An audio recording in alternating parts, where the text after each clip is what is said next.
Hi everyone. So congratulations on finishing the introductory course on mathematical optimization for engineering design. And before we move on to the final coding quiz, let's take a break and wrap up what we've learned so far in this course. In the beginning, we talked about mathematical optimization as a way to identify the feasible and optimal point in the design space that minimizes an objective function and satisfies a set of constraints.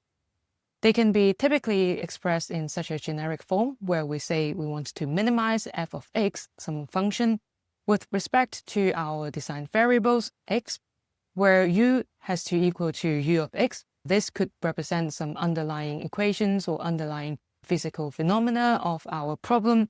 And there could also be some other constraints. That's the last part, subject to g of x less than or equal to 0 and h of x equal to 0.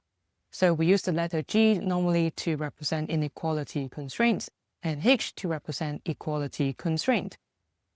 Now, if we visualize the optimization geometrically, we can also see that an optimal point usually exists at the bottom of a valley. So in here, for this particular plot, we can see that there is a certain value over here, and you could probably remember it from the 3D version of this plot. So here, that would be where our minimum point is.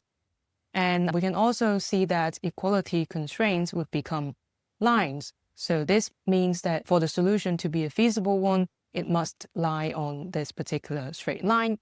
And inequality constraints will then become shaded regions, where the shaded part indicates infeasible solutions. So this part of the design space will not be feasible. And this unshaded part will then be the only feasible solution in the design space.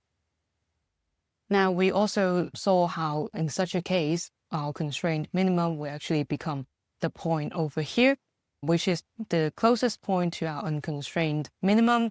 And in this case, we say that the equality constraint is an active constraint, although technically speaking, equality constraints are always active because you always have to be on that line. So it always have to be true.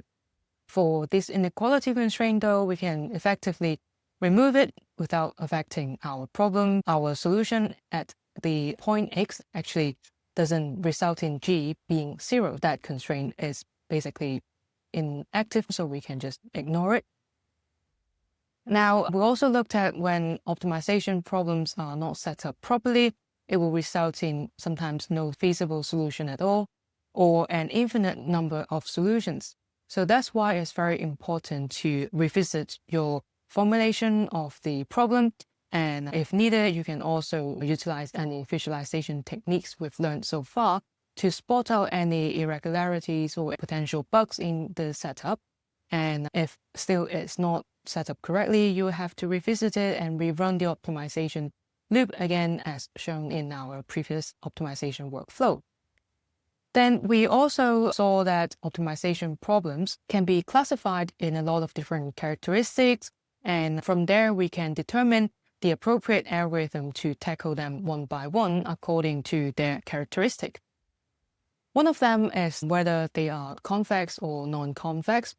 Convex problems, as we learned before, are one of the most well-developed optimization problems, and they also form the backbone of many optimization algorithms, not just for convex problems, but also for non-convex problems as well.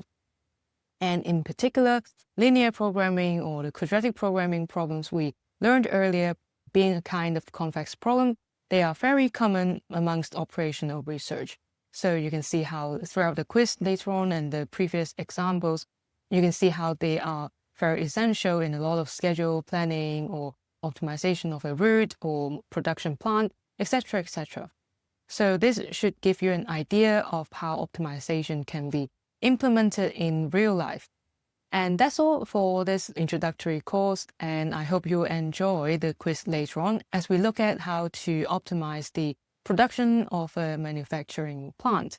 I hope to see you after the quiz, and in the meantime, I hope you enjoy it.